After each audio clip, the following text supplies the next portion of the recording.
Hey everybody, welcome to the weekly news recap for the 22nd to the 28th of July 2024. So, check all my audio levels, everything is all good? Yep, grand. Okay, so, getting started this week, the big Fallout London mod is now available on PC through GOG, Steam, not Epic for some reason. I think there's something to do with you not being able to downgrade the game or something like that. Anyway, so the Fallout London mod that we've talked about a couple of times here on the channel is a complete, what's the way they termed it? A massive total conversion mod for Fallout 4 that essentially turns it into a brand new game set in London in and around the same time period for Fallout games and what have you. Came out on Thursday last week and is made by 50 developers, 200 contributors. It's pretty nuts. It's entirely free. Talk about 5 years of development of just completely replacing effectively a ton of assets in Fallout. So lots of new weapons, characters, voice acting, complete new environments, all of that kind of stuff. It's pretty insane. But getting it to run, it might be a little bit of an ordeal. So as we talked about last week, the Fallout London mod does not work with the current patch for Fallout 4. Bethesda pushed out a next-gen thing when the TV show was doing well, and in typical Bethesda fashion, it broke everything. They're still putting out patches for that next-gen update kind of sporadically, not telling the community about it, and generally breaking a ton of mods in the process. So the Fallout London team, rather than kind of trying to hit a moving target, they've decided to go back to the patch before the next-gen patch that Bethesda put out, and they're basically saying, Fallout London works on this. It's been tested thoroughly. Cool. So you'll have to do some shenanigans if you're playing on Steam. You'll have to down-patch Fallout 4 to the patch before the current gen. The Fallout London page will talk you through how you do all of that. On the other hand, if you get the game through GOG, and then get the mod through GOG, you won't have to do anything. It's all been taken care of. GOG has a launcher and installer that handles down patching and all of that shenanigans. So depending on where you already own Fallout 4, go in that direction. It is currently on sale on GOG, Fallout 4. It's about €15 right now. Not sure how much of a discount that is. It's sizable, I think. So if you don't already own it on GOG and you're not arsed with all of the mods and all that shit shenanigans, maybe get it on that. Up to you. Console, not happening. You won't see it. It's definitely going to be a PC only thing. Anyway, from what I have seen from various streams and live server and streams and videos, it's a bit unstable, but that could just be because Fallout is in generally unstable. Who knows? Maybe give it a little bit. Anyway, moving on. Co-Robo. So, this is a new game from the developers behind Chibi Robo. Chibi Robo, you may or may not be familiar with. It's kind of a cult classic from the Wii generation. You played this little robot. You went around a kind of the family's home, and you kind of generally did kind of household chores, cleaning, tidying up and stuff like that. And along the way, you kind of learned a little bit about the family, kind of gonna get into their lives and stuff like that. And there was somewhat of a survival mechanic to it. You only had so much battery time, and you had to, manage your battery levels and stuff like that. And animals would chase you and that kind of thing. From the people who played it, they seem to really enjoy it, but I don't think it ever really took off. Anyway, this is now a Kickstarter called Co-Robo. It is from the same developers. It's not associated with Nintendo in any way. Nintendo owned the rights to Chibi Robo. This is the Kickstarter trailer. It's still in kind of pre-alpha-y, maybe alpha stages. You can see it's still a little bit rough, particularly the people animations. If they're going to continue with this sort of stop motion stuff to it, who knows? Disclosure: I have backed it. I'm kind of interested to see how they do with it. It is from former directors of, I can't remember the name of the original developer, but it is from that team. So they are going to be working on it. And the Kickstarter is live now if you are interested in backing it. Give it a shot. Okay, moving on. Um, so speaking of former developers of things, so this is Niraya of Redacted. Massive tone shift here, I guess. So it's a horror game. This is from Hexaverse. These are the people who made Silent Hill: The Short Message, which looked really good but didn't play particularly great. So this footage is extremely early pre-alpha stuff. Questionable why they even showed it, because it's quite rough. And it's not like they're looking for backing or anything like that. It's just here's what we're working on kind of thing, which is, yeah, I don't know if this was a good idea, but anyway, they're showing it off. It looks like it's going to be a pretty standard haunted house, enemies chasing you kind of thing. They're harkening back to kind of Buddhist folklore and mythology. It's kind of the more ugly parts of Buddhism, shall we say? The stuff that you don't really talk about. Buddhism, myth, spirituality, religion. I kind of wanted to pause on this. So this is the title of the game. So what it's not particularly clear yet is if it's meant to be kind of sludge and redacted and we're not meant to know what it says, or if they're waiting to reveal it later and this is maybe a tie-in to something. Not sure. Remember, this is the developer behind Silent Hill, so they have had tie-ins to other bigger franchises. So whether this is going to be the case or not, we don't know. Right now, it's just Niraya of something. What does Niraya mean? I don't know. Might be a person's name. Might be something else. Who knows? Anyway, ages away, years away at this point. I don't know why they even. I don't know why they bothered. Anyway, new streamer fodder type game. This is Stretcher Men. This is you trying to carry this guy across various landscapes, almost Death Stranding style in such a way, but it's gonna have like silly physics to it. So, you know, your job is to get the guy there in one piece without him falling off the stretcher.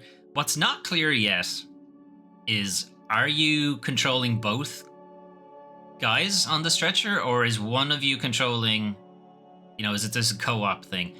From what I've read, it looks like you're controlling both of them, but I'm wondering if there's a mode later where you're both you're only controlling one of them and like a friend is controlling the other one, which I think would be funnier, to be honest, but we'll see how it plays out. I can see it being incredibly frustrating. So maybe another game to ruin your friendship, possibly. Anyway, Stretcher Man. I don't think there's a release date or anything like that for it.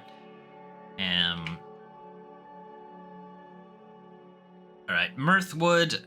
It's got a release date. It's coming in September 11th. So that's a little bit more than a month away. Mirthwood is a kind of life sim type thing. So it's sort of a cross between like Fable, Stardew Valley, The Sims. Right, so it is kind of like a simulated world. It's like medieval times with Fable. It's a little comedic on that end of things. Stardew Valley wise, it's also got that lifestyle sim kind of thing going. It has a sort of storytelling AI going on in the background, though it will sort of cause random events to happen. Like people will talk to each other, NPCs will have different relationships. The market for different items will change during the day. Certain characters might spawn at random times. There's a seasonal system, this kind of stuff. So it's all kind of trying to be, hey, you're in medieval times, play your character kind of thing.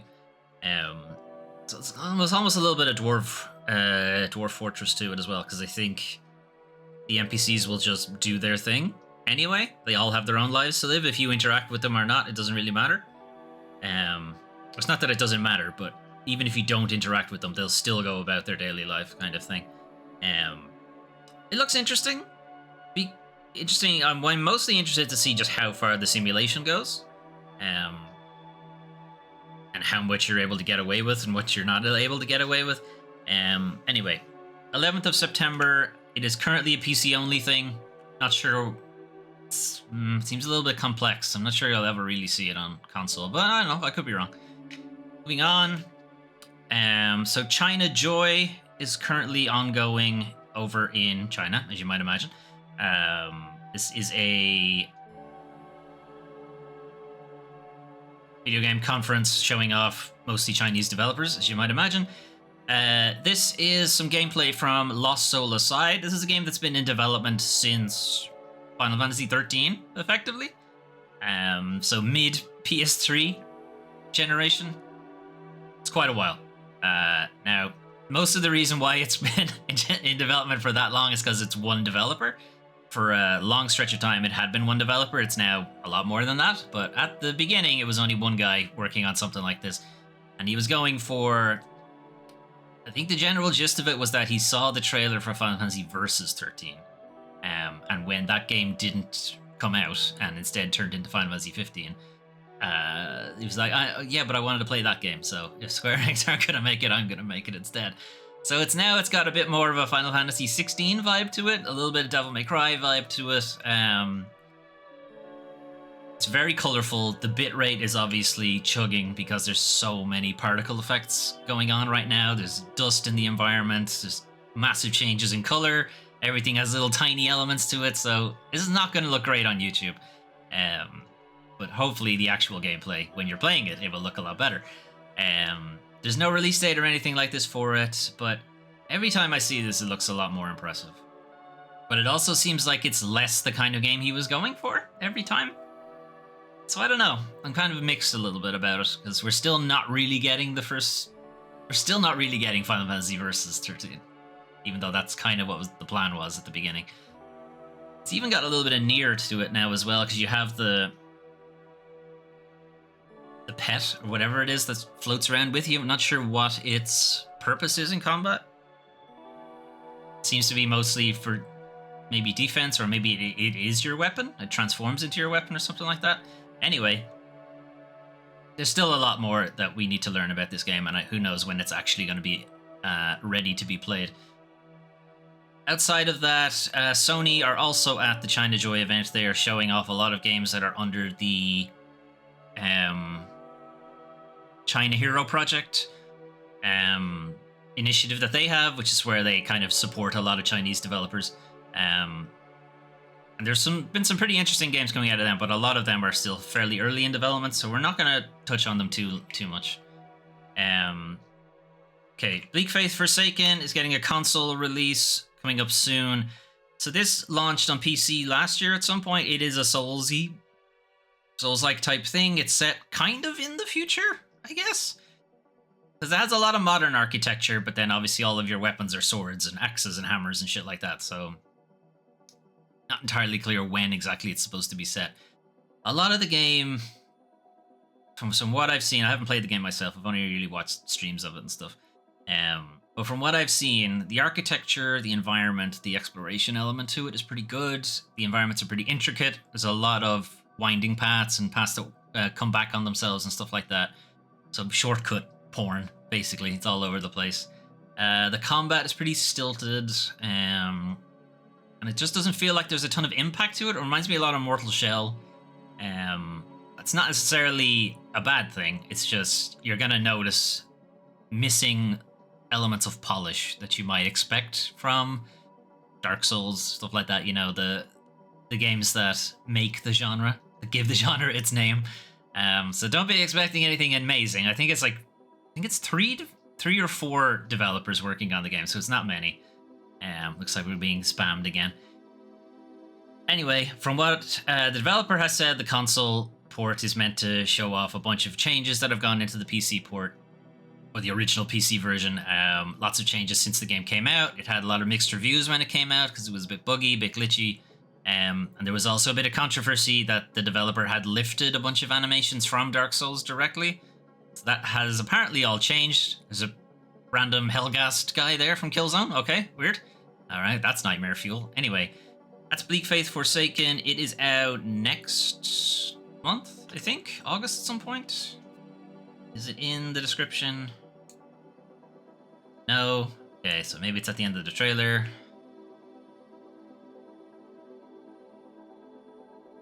August 6th. So it's actually out pretty soon. Not quite next week, the week after that. Okay, moving on. Zoocosis also getting a release date, September at some point. So we had a look at this Summer Games Fest and the Game Awards and stuff like that. So the idea with Zoocosis is you are a zookeeper hired for the job. It's got a little bit of Five Nights at Freddy's to it, and that you're hired as the overnight guy. For some reason, the zoo has you feeding them some mystery meat, and it's causing some changes in the creatures. They're a little weird now. So there's a lot of body horror. There's a bit of the Thing to it, and I guess there's a kind of puzzle survival element to the game as well. God, that's horrible. Anyway, there's some amazing creature designs. Particularly the giraffe. The giraffe is probably the most interesting looking one. Let's see if we get a shot of it. Yeah, there it is. What the fuck?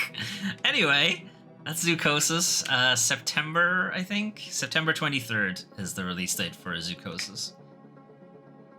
More release dates announced. Shadow of the Damned, Hella Remastered. This is obviously the remaster of Shadows of the Damned. This was a game from Suda51, Grasshopper Manufacture. So the same guy behind things like Lollipop Chainsaw or Killer is Dead, that kind of thing. At the time, EA were the publisher behind it, and they kind of just didn't do any work at all, and the game didn't perform particularly well, but it did have a bit of a cult following.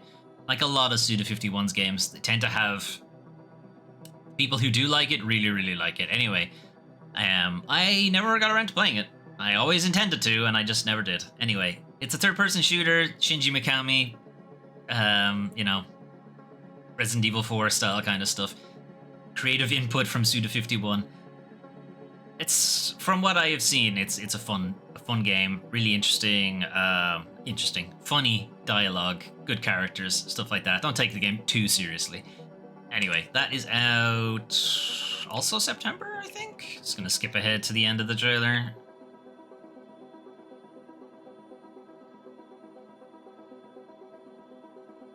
Any day now. Oh, Halloween. Okay. So, end of October. All right, last but somewhat bad news. Stalker 2 Heart of Chernobyl has been delayed. We don't know when it's coming out now. It was meant to be coming out at some stage in September, but that's not happening anymore. There's a kind of a fun trailer here. You're obviously not going to get most of the joke because it's almost entirely audio, but it's this guy comes over the PA and he's basically saying, sorry, we've been your admittance to the zone has been delayed, and the main character's like, oh, for fuck's sake, again, really? Anyway, so November 20th, sorry, we did have a new release date. So November 20th, and then there is a developer thing happening in August at some point. There it is, August 12th. Anyway, Epic Games, I missed it last week, forgot to do it last week, but this week, Fist, Forged and Shadow Torch. It's a kind of Metroidvania where you play this sort of gruff rabbit guy with a giant mech arm. It's got some interesting combat and the environments are looking really nice. I've been really actually interested in playing this, and I just have never gotten around to it. And it's already in my library on Epic, so it must have appeared on the freebies before. I think I have it already on PlayStation or something. Anyway, I'll have to check that out, because I have been interested in playing it. Anyway, those are some of the games you can play soon. What if you wanted to play something right now? Well, you can play a Ranger. A puzzling adventure or something like that. So the deal with a Ranger is it's a puzzle game. But it's kind of a sliding tiles mechanics thing. The entire environment all slides along with you. If you want to move up, the entire environment is going to shift up. If you want to, and so on and so forth. Everything is split up into grids. So if you're trying to get an item from one part of the map to the next part of the map, you need to figure out how to slide it all the way there. And kind of the things that will get in the way is some object can't be slid in some directions. It can't go around corners, things like that. If you slide something all the way to the left, it appears on the right, that kind of thing. Kind of the more funnier element to the game is even stuff that's inside buildings. If you start sliding, it'll come out of the building with you, and you can end up just having a complete mess all over the environment. It's pretty funny. It's a little frustrating, and people who like to keep things, like to keep their UI clean and that kind of thing might get a little frustrated with it. The demo I played, it's quite intriguing. Trying to figure out how to make things work is pretty interesting. Like he's trying to get the sword all the way over to the monsters. There's like stuff in the way. Like it's this kind of thing. Just trying to figure out in your head, how does this work? Anyway, that's a ranger. We have conscript. Really getting spammed with fucking links. Anyway, conscript is a isometric survival horror game. It's kind of set during World War One, but some supernatural elements to it as well. It has the kind of survival horror mechanics that you might expect from stuff like Resident Evil, Silent Hill, that kind of thing. It's got an interesting presentation, and I don't know, there's something about it that kind of puts me off playing it. I don't know what it is. I think it's just because the pixel art feels a little too, like it's going too much for realism, I guess, and I'm more used to pixel art being more for like stylized stuff. And maybe just the World War One element is just not interesting to me. I don't know, because I typically like survival horror stuff. Anyway, I will probably still give this a shot, but yeah, I don't know. There's something about it that's putting me off. I don't know what it is. Anyway, Conscript out this week. Star Named Eos, again, another complete tone shift. Star Named Eos is a kind of narrative, like, it's not exactly a puzzle game, it's more like an interactive walking sim type thing, I suppose. So if you played, again, Behind the Frame, it was a similar thing. It's focused very much on its story elements, and a lot of it has to do with you interacting with different things in the environments and finding things in photographs and sort of matching them up with your environment and that kind of thing. But yeah, a lot of it is just going through the story of these different characters. I think the idea is your mother was gone when you were young, but she left you a bunch of like Polaroids and clues and stuff like that. Why she would do that, who knows? But that's kind of the deal. I think it's not that she's gone; it's that she's dead, and you're retracing her steps or something like that. Not entirely sure, but the art is really nice, so that's kind of what intrigued me in the first place. Anyway, last for our new releases, we have a really weird blast from the past kind of thing. So this is Weirdlets. And if you were not around in the kind of the early days of the internet, and the early days of personal computers in general, there used to be these things called desktop companions. And they were a really good way of bricking your computer. Basically, you'd have these little guys and they'd sit on your desktop and they'd do fun stuff, but almost always there was a bunch of malware associated with it, or viruses and that kind of thing that people would get you to download. So typically they were associated with really bad things that you shouldn't do. So yeah, this is a weird throwback. Anyway, the idea with Weirdlets is you have a little guy and he sits on your desktop and he does weird things, and you can interact with them, you can dress them up, you give them their own home and stuff like that. They're just like a procrastination tool, I suppose. You can just mess around with them on your desktop and then click back into the game to have them do some other fun stuff. Or again, if you're familiar with Tamagotchis, they kind of fill the similar void. It's just something to do. Nowadays, you just pull out your phone and play something on that instead. It's kind of the same deal. It does have a bunch of productivity things put in. It's like there's a to-do list, there's a Pomodoro timer, there's a task list, stuff like that. It's meant to be like a desktop companion kind of thing. Again, very strange. Very, very strange. Anyway, that's Weirdlets.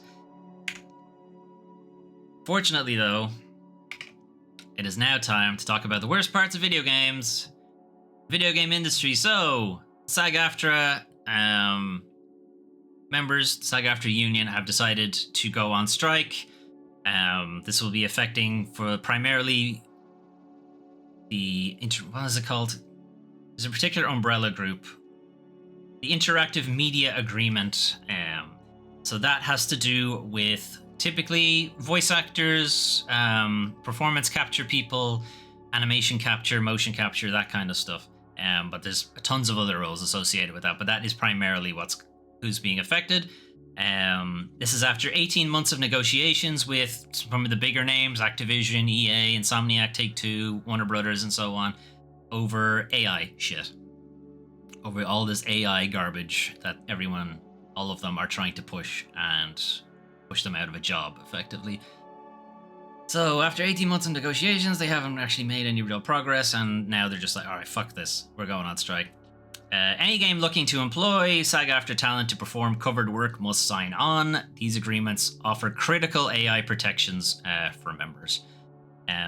So there is a specified agreement that other developers and publishers have already signed on to. It does have some pretty robust agreements for generative AI stuff to do with voice work, with animations and that kind of thing. It's just that most of the studios haven't, and this is kind of the issue. So this is from President Fran Drescher. Enough is enough when these companies... I'm not going to try to do Fran Drescher's voice. Enough is enough when these companies get serious about offering an agreement our members can live and work with. We will be here, ready to negotiate. Then from Chief Negotiator Duncan Crabtree, Ireland. Okay, interesting name. Video game industry generates billions of dollars in profit annually. The driving force behind that success is the creative people who design and create those games. Yes, preach. So, I mean, his deal is to come out in support of SAG-AFTRA, which is obviously the acting side of things, but the video game developer side of things don't really have enough unions. You have the consumers, Communication Workers of America union that has had a bunch of video game developers join it recently, but it's not, like, SAG-AFTRA's enormous. Like, they don't really have the same power. And then from Interactive Media Agreement Negotiating Committee Chair Sarah Elmala, 18 months of negotiations have shown us that our employers are not interested in fair, reasonable AI protections, but rather flagrant exploitation. We will not wait for sufficient protection any longer, so they're going on strike. How long this strike is going to last for, we don't know. It's going to affect any game going into production from the beginning of this year, I think, onwards. So any game that was already in production, I don't think is affected. But again, I think there's also a case-by-case basis that some games that are long-lasting, we don't know. It is going to possibly affect live service games, because they're sort of always in development, so who knows how that works necessarily.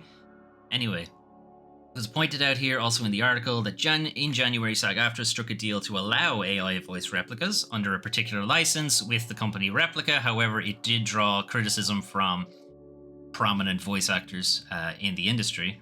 Say, like, we were never talked to about this. Like, nobody asked us our opinion on it, so they're not exactly all in lockstep together, but the strike has been voted for by the huge majority of the union, so it is definitely going ahead. Who knows how long this will last for? The last one went on for a couple of months. Then they brought them to the table, and then 18 months later, nothing happened, and now here we are again. So it's just, in a ways, it's kind of the same strike. It hasn't really happened. Anyway, it's a bit of editorial here from Rock Paper Shotgun's Nick Rubin, kind of pointing out that the sort of people who choose to involve themselves in art despite seemingly have nothing but contempt for both artists and the art itself jump on cost-cutting measures with avaricious glee. So this is talking about the people they're negotiating with, who are all in on a creative industry but don't want anything to do with the creatives part of it. Except you need them to train the AI, but also you don't want to pay them. And also the AI is shit. And it's going to make your product worse, and you're going to make less money. But hey, you'll cut costs, so number will go up for like a week. Speaking of AI and cutting costs, former Activision staff concerned about generative AI tools used in development, including Midjourney and Stable Diffusion and a bunch of other stuff. So Activision Blizzard has reportedly approved the use of generative AI tools, including Midjourney and Stable Diffusion, for producing concept art and marketing materials. So marketing materials, that makes its way outside of the company. This is something they're okay showing the general public. They're okay showing them shit. Okay, I mean, they're okay developing shit as well, but that's an aside for me. Anyway, this is a recent investigation by Wired. There is a link to it here. Just a reminder, Wired is a paywalled publication. Anyway, Chief Technology Officer Michael Vance of Activision has approved the use of these generative AI tools. Vance did, however, leave the company, left the role, rather, in January of this year, but he does still work for Activision as a fellow software engineer. You know what else happened in January of this year? A bunch of layoffs. Anyway, Former employee claimed the publisher has assured its artists that generative AI would be used only for internal concepts, not final game assets, except marketing materials are in there, but okay. AI would not be used to replace them. However, Blizzard reportedly doesn't allow developers to use publicly available AI generators and is instead, sorry, this is an aside actually. So it's Activision that is using the generative AI stuff, whereas Blizzard specifically is not using it. They are developing their own one. So it was almost good news. Almost. And then it was bad news again. Anyway, going back to the layoffs from Microsoft in January, again, they said that generative AI would not be used to replace them. However, almost 2,000 employees were cut from its game division, including many 2D artists at Activision.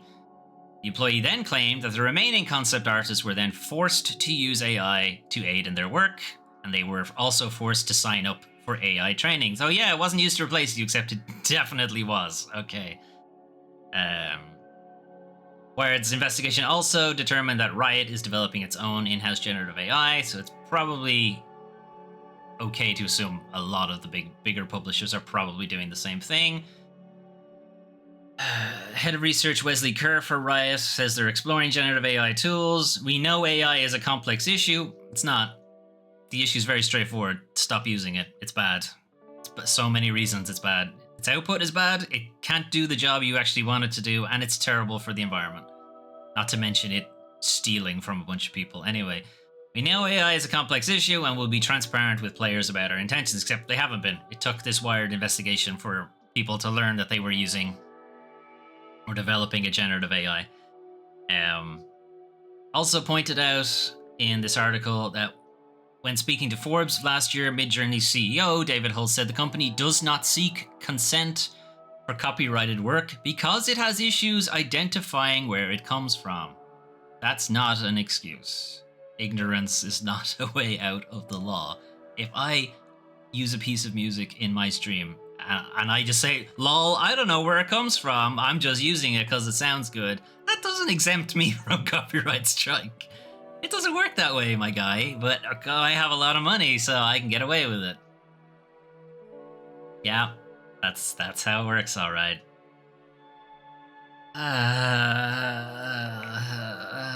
Anyway, speaking of Blizzard, sort of Activision Blizzard, I guess.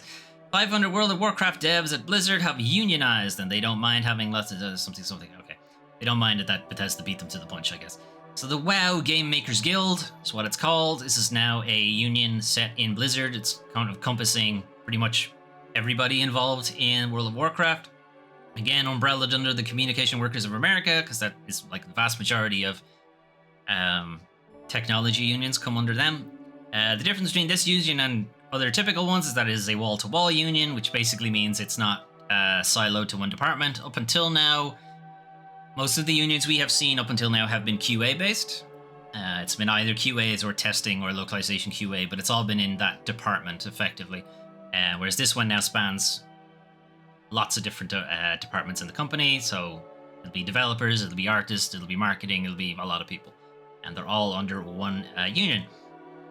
We're thrilled to include WoW's QA, art, sound, design, engineering, and production voices for a democratized workplace. We hope that that's the start of a paradigm shift across the industries. We're hoping we'll get more and more of that. Just think kind of power that SAG-AFTRA voice actors will have. You can have the developers behind it as well, being able to do that. Then all the generative AI shit you want, it's not going to happen. You won't be able to develop a game with it. That's the kind of power you need. Anyway, moving on. Anyway, speaking of why you should probably have a union in the video game industry, Humble Games lays off staff in restructuring effort, and then there's been an update to say that it is actually a lot worse than it sounds. So independent games publishing label, it's not in any way independent. Humble Games has laid off staff in an effort to restructure operations, the company said. So for background, Humble Games is owned by Humble Bundle. Humble Bundle is owned by IGN. IGN is owned by Ziff Davis. Ziff Davis owns effectively like half of the video game journalism industry. A lot of the outlets that do, well, PR for a lot of it, but do like investigative work and stuff like that, they own them, like at least half. They own IGN, and then have recently bought the Gamers Network, which is a lot of the sites I use. This is a lot of these guys. Anyway, they're not independent. Humble Games did not share official numbers for a reason that will come up in a minute. However, senior quality assurance lead Emily Kiefer said the entirety of the label has been laid off. So it's not a restructuring. Everybody is gone. Polygon reports that 36 staff were laid off, and according to LinkedIn, Humble Games is somewhere between 11 and 50 staff, which is a pretty wide window. Anyway, a representative for Humble Games said that the the company itself, the label itself, is not shutting down. It kind of is. Anyway, speaking to Aftermath, again, there's a link here. Aftermath are a paywalled publication. They are, however, a completely owner-operator thing. So the people who write on the site also own the site. So consider supporting them. Anyway, I'm not going to show their link because, again, it's paywalled. So anyway, Humble Games' parent company Ziff Davis is trying to spread the idea that it's a restructuring to save face, but that is a lie, coming from a former employee. No one from Humble Games survived the layoffs, nor will they have anything to do with the games launched moving forward. Game launches moving forward. So yeah, everybody's gone. This is according to former employees. Former Humble Games creative lead Chris Radley left the company in 2022, added the following: operations have been handed off to a third-party consultancy. Oof. No, all caps, no staff are left. Do not believe this tailored message written by the parent company of Humble Games, Ziff Davis, who are trying to mitigate pushback. This was once again a failure of leadership across the board, and once again, hard-working, talented staff are paying the cost of their poor decisions, not the leadership's decisions. Anyway, every ex-employee is being gaslit by this narrative, and it's so disrespectful. It also somewhat came out that the apology or the notice of the restructuring or whatever was AI generated, AI written. Again, Ziff Davis said it wasn't, but can we really trust them here? Because they're also saying it's a restructuring, and it's very much not. You've handed the whole thing over to a consultancy company, which is just going to gut it. Because that's what they do. Cool. Very cool and fun. It was always kind of a question why IGN got into publishing games itself, because it's a enormous conflict of interest. Here's the games we're publishing, and here's a review for that game, and don't look into it any further than that. Don't look into this. IGN has posted a review. 10 out of 10 for this game that Humble Games also publishes. Suspicious. Anyway, I don't think that ever happens, because IGN are meant to have editorial ownership of their stuff, but who knows. Anyway, speaking of the fallout from Humble Games, Coral Island developer blames Humble Games layoffs for leaving Switch port in place of uncertainty. So, Coral Island is kind of I say this for a lot of these kind of games, but it is kind of a Stardew Valley thing. So Coral Island developer Stairway Games has responded to the lack of a Switch port, blaming Humble Games layoffs for the console versions being in a place of uncertainty. This was a Kickstarter-funded thing, started in 2021, was released in PC in 2023, and it was meant to get console releases. And I believe it is on PlayStation and Xbox, but it's not, still isn't on Switch. And basically the reason is they are not responsible for these platforms. As part of the publishing agreement, they handle the PC. Humble Games is meant to handle all of the console ports. To start with, we share in your frustration. Over the years, there's a lot we've wanted to say in the spirit of transparency about many different things, but continue to be unable to do so because of the publishing agreement and NDA we have in place. Now, one would question, is that NDA actually still in place? Because all of the people who would have signed it aren't there anymore. I don't know. Anyway, what's really concerning here, though, is that the developers behind Coral Island found out about the restructuring on social media like everybody else. This is their publishing partner, didn't think to give them a heads up beforehand. I mean, they're under NDA, it's not like they would have leaked it, or would have been legally allowed to leak it. I don't know, NDAs are... It's not clear if they're really enforceable. Anyway, not great. Not a great position to be in. So the position they're in is basically they don't have access to the back end to push updates, to push ports, or anything like that. They can only do things to PC side of things. They can't really touch the console side of things because it literally do not have the keys to the castle kind of thing. So we know it fucking sucks, but we hope you understand. And they kind of pointed out here in the article from Eurogamer's Ed Nightingale. They are complaining that it's the Humble Games layoffs is the reason that you haven't seen a Switch port yet, but the game came out at the end of last year, and the layoffs are only happening now. Surely there should have been a Switch port in between. Now, I would potentially argue that that's a lot of turnaround time, and the Switch doesn't have the kind of power that PlayStation or the Xbox would have, so maybe there have been some issues getting it ported. Who knows? Video game development is tricky and black magic in a lot of ways. And as a software developer, I will also tell you that software development in a lot of ways is sometimes black magic. Anyway, who knows? I'm inclined to believe them that they don't have access to the backend. That's true. That will definitely be true. But I'd say there's more to it for why it was able to be on PlayStation and Xbox, but not on Switch. That's assuming it actually is on PlayStation and Xbox. I think it is. The game is available on PC, but yeah, it's already there. So yeah, who knows? Anyway. Right. Big publishers eject too soon from live service titles, says Warren Bros. I was trying to think of a segue there, but I couldn't think of it. Anyway, so this is coming from Digital Extreme CEO. This is the company behind Warframe. Digital Extreme CEO Steve Sinclair says that publishers are abandoning titles quickly following launch stumbles. It comes out, doesn't work, and then they throw it away. You get terrified when you see the numbers drop and then you leave. We've seen this with amazing releases that I think massive potential, and I think they eject too soon. So this is talking about how live service games come out, don't really attract much of an audience right away, and publishers kill it within like a year, 6 months sometimes, even faster. I don't know. Let's see what Suicide Squad. See how quickly that dies. Let's see how quickly Concord dies, and so on. Who knows how long those will last.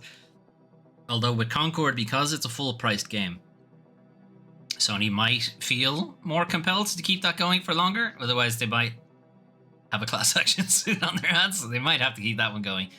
Pointed out here, though, in the VGC article by Jordan Midler, it's just itemizing a couple of live service games that have shut down with very little fanfare.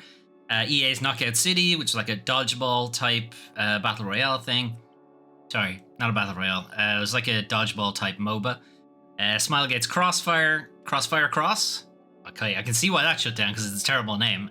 Platinum Games Babylon's Fall, again, didn't even make it a full year. EA's Anthem, 2 years, and that was a full price game. So like Concord, it was like $69.99 or whatever, and they shut that down within 2 years. And there have been tons of others. It's the Crash Bandicoot Battle Royale thing. I keep saying Battle Royale. It wasn't a Battle Royale. It's like a 4v4 thing. That disappeared. Who knows what else? So it's coming from Warframe. Warframe is obviously a very successful live service game at this point. Doesn't quite rival Destiny necessarily. Actually, it mightn't have the same like brand recognition as Destiny, but I think it does like similar player counts and numbers and revenue and what have you. And it doesn't have the same vaulting bullshit that Destiny has. However, talking about all of that, when Warframe did come out initially, it didn't attract a huge amount of players, but eventually it did, and now it's doing well. But that's not to say that Digital Extremes always makes the right decision either. So big publishers eject too soon from live service titles, says Digital Extremes CEO Steve Sinclair. Huh. What are they? Well, is Warframe the only live service game they've done?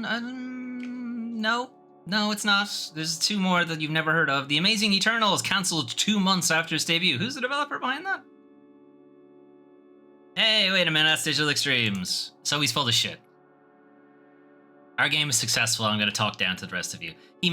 Annoyingly, he makes a good point. You should give the game time to breathe, but also you didn't. And also you did it twice. Wayfinder's cut loose as Digital Extremes closes external projects division. Wayfinder was, at the time, a live service type shit thing with battle passes and all that crap, and Digital Extremes walked away from it because it wasn't making enough money. Now, Wayfinder now has since changed. It's become a premium game. It doesn't have any of that live service stuff anymore, and we'll see how well it does after that. Hopefully it does well, because I do like the developer, and I was quite annoyed that they went the live service route. So we'll see how Wayfinder turns out now. But yeah, big publishers eject too soon. You should probably take your own advice there. Digital Extremes. Moving on.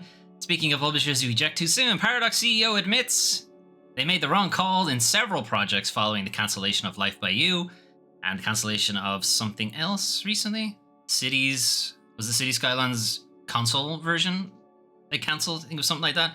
So CEO of Paradox, Frederick Wester, says he made the wrong calls in several projects. This is mostly talking about the Sims competitor Life by You that was cancelled back in June, and then this internal studio behind the project, Paradox Tectonic, was similarly closed. Didn't just move the people to different projects, maybe onto City Skylines. Who knows? Cancellation was a difficult decision. Yeah, sure it was. As the game would not be able to meet our What expectations are those exactly? These lofty, ridiculous expectations that shareholders have that are completely impossible to reach on purpose, so they can say you didn't meet expectations and they don't have to pay you a bonus. That's in your contract. Anyway, he continues, clear we made the wrong, this must change, yeah, it should. And the first change should be you leaving the company. Anyway, we have areas where we need to improve in production, quality, and risk assessment. Oh, just in those ones, huh? Just the core of the fucking company, okay. 2021, we made major changes to how we invest in riskier projects, which means we have not started new projects with the same combination of high risk and high costs, okay? Have you started it with low risk and high costs? High risk and low costs? Low risk and low costs? What is it? No, not gonna tell you. Have you started any new projects whatsoever? Debatable. Along with the cancellation of Life by You, Paradox previously received criticism for the launch of City Skylines due to its poor performance. Disappointing DLC was rushed out and then subsequently refunded. That followed the troubled development of Vampire the Masquerade Bloodlines 2, which was then taken away from them and given to a different company. Lamplighters League didn't do particularly well, sold rather poorly, and then Prison Architect 2 has had tons of delays, and Paradox has actually parted ways with that developer as well. So, good shit. Good handling of your company there. Yes, things do indeed need to change. And again, I will say, it should start with you and the rest of the C-suite fucking off into the sunset. Cancellation of Life by You has resulted in a 90% decrease in operating profit. Wow. That's substantial. It's almost like people really wanted to play the game. Anyway, that was a good move. Moving on. Alright, so what's going on in the video game community instead? So, for some reason, Epic have decided to put the cybertruck into Fortnite. And this has been met by the players and the developers of the game itself going, what the fuck? Anyway, folks who are using one are being targeted by players because of course. Anyway, this earned sharp rebuke from some of Fortnite's own developers, this adding of the car, not the targeting of the car. Targeting of the car, they actually condone. It's the putting it in the game in the first place they were not happy with. So this is Kyle Wynn. Kyle Wynn is this one that has him in it? This one? Yeah, Kyle Wynn is a producer on Epic Games, and then there's another developer, associate producer, Reckon Robbie. Similarly, also came out to say, like, what the fuck is this shit? Hard focus on sight, meaning if you see it, just drop whatever it is you're doing and just go destroy that car. The truck looks fucking silly. The CEO of that company is a piece of shit. Vote with your wallet. Sentiments on social media is a tangible factor. Companies are composed of lots of different people with their own unique opinions. Basically to say that this is my opinion and not everybody at Epic necessarily agrees. It's obviously clear because the fucking thing made its way in. But yeah, there's a lot of posts on Twitter for a lot of the parts saying, you know, everyone agrees we should take out the Cybertruck if you see it, and then Reddit has similar things like that, and various other game forums are saying the same thing. One rather hilarious part about this, though, is that the windshield of the Cybertruck, the asset, is enormous, which means getting a headshot is pretty much it's very easy to get a headshot on somebody in that. It's just really, really dumb. Anyway, I think it has come out in the last day or so that the car has actually been taken off the game because it is causing the game to crash. So not only is the Cybertruck cancer in real life, it's cancer in video game life too. Good shit. Anyway, we'll leave a ranger to loop because I think it's probably the most interesting game coming out this week, or out this week rather.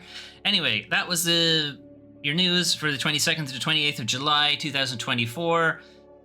So actually quite a few updates. A lot of games are getting their third quarter of the year release dates. So a lot of games coming out September, end of August, some of them making their way into October. Zoocosis looks really interesting. I'm just kind of hoping it's not... Like, I get the feeling it's probably going to be kind of short, but I'm kind of hoping it's also not a stalker type game. You know, like Amnesia or Outlast or something like that. I'm kind of hoping it's a little bit more scripted. It does look like you do have weaponry at least, so it's probably not going to be too stalker-like. I don't know. I kind of just prefer scripted gameplay, to be honest. It just lets the developer be more creative. You know, you're not relying on the player to make fun for themselves, essentially. You know, do your job as a creative, I suppose. Anyway,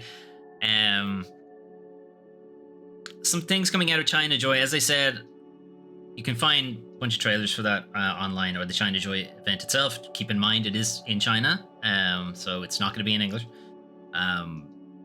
Some of the trailers coming out for some of those games, some of the gameplay stuff we're seeing from particularly Sony's or PlayStation's China Hero Project, look pretty cool. A lot of Soulsy type things, definitely, but not just them. There's some other stuff coming out too. There's a really interesting anime Sekiro looking thing. It's still very early in development, and it's Project something in Chinese, so I don't know how to pronounce it.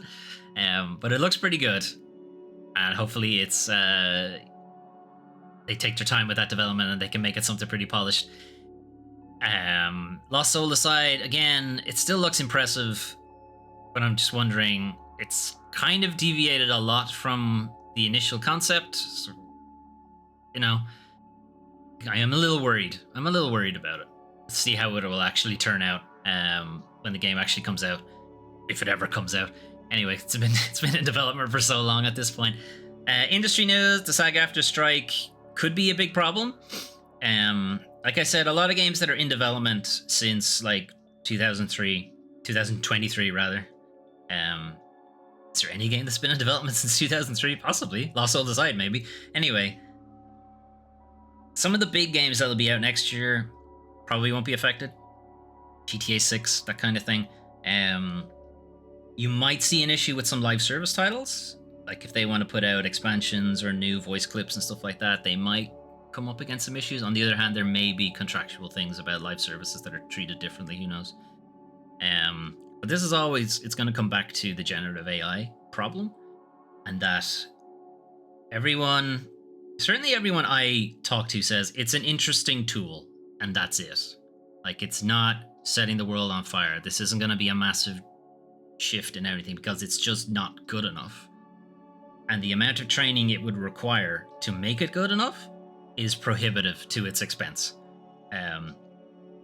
A lot of those generative AI companies have come out and already said there is actually not enough data in the world to train it properly. So they're having to come up with simulated data, which means using their generative AI shit to make data and then train on that, which could not possibly be any dumber. It's going to train on garbage, which means all it will do is create refined garbage or more garbage, or whatever way you want to put it. It's not going to make anything good. It's not going to make anything because it doesn't make anything. It just copies. It just takes little pieces from everywhere and doesn't do it right. It's wrong a lot of the time. When it tries to write code, there are compiler errors. It makes up methods that don't exist. It doesn't make them up, but again, it's just picking and choosing things with no idea. Like, it has no intelligence, despite them keep calling it AI. It's not. It is predictive text with money behind it. It's an over-budgeted predictive text machine. We're just waiting for that to collapse at this point. whether the strike will even be necessary. A lot of companies that have gone in on generative AI stuff have quietly stopped doing it, in the same way that a lot of companies quietly stopped doing blockchain, stopped doing NFT, Web 3.0 stuff. They just said they were going to do it for the investor bump, and then very quickly went, actually, this is shit and is not in any way going to make us any money. So, no. They'll quickly discover the same thing, that it's not reliable for it to work, that you can't get repeatable results from it, that you can't tweak things correctly. They'll quickly find it is better to just have a person do it. Anyway, how quickly they'll discover that is that's a matter for how companies rise and fall. Anyway, that's from the generative AI stuff. Again, good to see Blizzard have a wall-to-wall union. That's good news. The stuff coming out of Digital Extremes saying that, they're too quick to eject out of live service games is correct, but also, you did it too. Have they learned their lesson? No, because the Wayfinder came out after Warframe, so he hasn't learned his lesson. Anyway, to follow his own advice. People targeting the cybertruck is, of course, objectively the correct and most funniest thing you could have done. Anyway, that's it for the news this week. But what's happening on the channel? I've been in intro mode this whole time. That's annoying. Been looking at my big face. That's annoying. Anyway, moving on. I hope I haven't been in intro mode this whole time. Well, guess we'll find out when I check back on the VOD. Anyway, here is our wall of games 2024. Not a huge change from last week. The only real change is that we actually started System Shock for a change. Streams have been pretty sporadic for the last while. Sorry about that. Getting, as I said last week, getting motivation. Pushing through the depression. Just pushing through the general fatigue, mental fatigue, physical fatigue that I get from it is difficult. And sometimes it is hard for me to want to stream. And I feel that, if I'm pushing myself to stream, that it's not going to be a good stream. And I get in my head about it. So I am working on it, but it is hard. Anyway. Off stream, I have been playing a lot of V Rising and have now finished it. Platinumed V Rising. So if you don't remember, V Rising is a survival vampire thing, isometric thing. It's a survival / Diablo type deal. Maybe not Diablo isn't the right way because there's no real looting mechanic to it. Anyway, it's a lot of survival stuff. You collect wood and stone and make stuff, and then you get gradually more esoteric materials to make other crazy, other weird stuff. The most interesting aspect to it is building your own castle, which is fun, and I do quite like that a lot.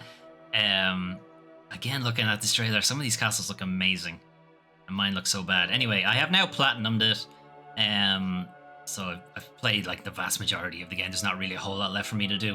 I quite liked it overall. The aspect of just being a vampire and building up your own castle, like Dracula, Castlevania kind of shit, it's really, really good. That's a lot of fun. Fighting Simon Belmont from Castlevania was really a lot of fun as well. However, I will maintain, as a complaint I made last time, I think we discussed this, the game is not balanced for solo play in any way. Some of these bosses are just fuck you difficult if you're playing this on solo. Close to impossible. I was a little bit on the side of like, am I actually able to beat this guy? Am I supposed to be able to beat him solo? Are you trying to force me to multiplayer here? Anyway, the last two bosses, really, really hard. Like, I'm going to snap myself into difficulty. Like, a lot of times I got extremely close to killing them, and then just a bunch of bullshit happened, and then that was the end of it. The game not really having a proper... It has a dodge ability, but its cooldown is ridiculous. And I think it would have possibly served it well to have just like a... So the dodge itself has some special abilities associated, which was I get why it's on cooldown. because otherwise it would be way too powerful. But like one where I could still dodge, but I just didn't get the power with it. Like, give me that, and then I think it would have been a lot fairer. Anyway, I did beat them. I did have to reduce the difficulty, but yes, I did beat them. That's one of the bosses. Anyway, not Simon. Simon was a fun fight. I enjoyed fighting Simon. I did not enjoy fighting Frankenstein's monster effectively. Anyway, I hope they release some expansions or something, some new packs, some new areas, environments, something like that. Not sure. Not sure what Stunlock Studios are doing. They may have moved on to a new game. Who knows? Once they came out of early access, released the 1.0. I don't think they've released anything since. It's just some cosmetic packs. Anyway, that's V Rising. I need a new game to play.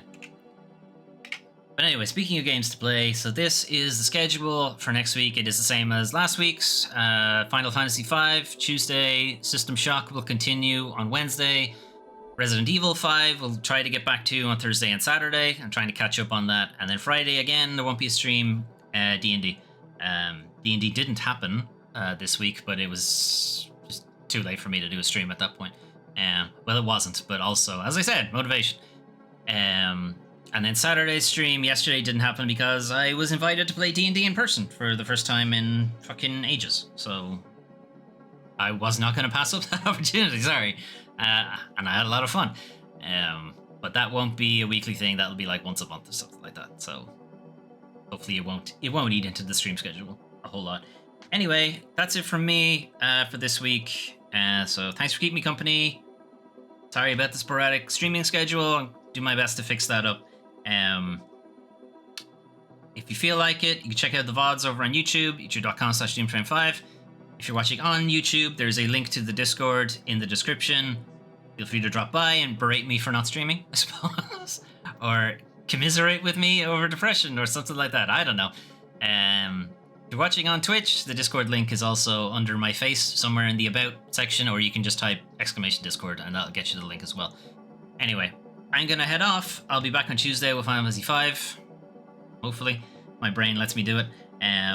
Otherwise, have a good rest of your evening, and I will... Evening? Day? Whatever. Who knows? Time zones. Have a good rest of whatever it is you're doing, and I'll see you on Tuesday. Bye.